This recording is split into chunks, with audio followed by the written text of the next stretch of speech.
నార్సింగి పుప్పాలగూడ అనంత పద్మనాభ స్వామి ఆలయం గుట్టలో జంట హత్యల కేసు కీలక మలుపులు తిరుగుతోంది.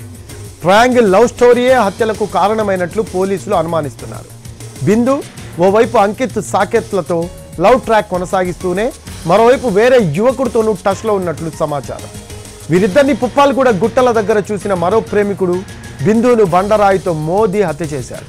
పారిపోతున్న అంకిత్ను సైతం వేటాడి మరీ కత్తులతో దాడి చేసి చంపేసినట్లు పోలీసులు అనుమానిస్తున్నారు.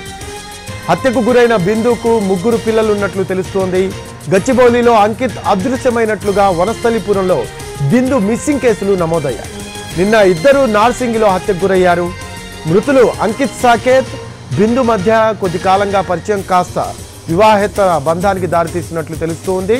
ఈ నెల 11న బిందును ఎల్బీ నగర్ నుంచి నానక్రామ్ గూడకు పిలిపించిన అంకిత్ స్నేహితుడి రూమ్లో ఉంచినట్లు పోలీసులు గుర్తించారు. తర్వాతి రోజు ఇద్దరు పుప్పాలగూడ గుట్టల వద్దకు వెళ్లినట్లు నిర్ధారించారు.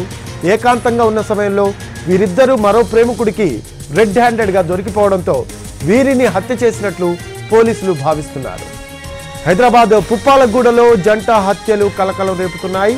అనంత పద్మనాభ స్వామి ఆలయ గుట్టల్లో 2 వ్యక్తుల మృతదేహాలను చూసి స్థానికులు పోలీసులకు సమాచారం ఇచ్చారు. యువకుడిని కత్తులతో పొడిచి మోకంపై బండరాయితో చితగబాది హత్య చేశారు దుండగులు. 60 మీటర్ల దూరంలో యువతి మృతదేహం గుర్తించారు.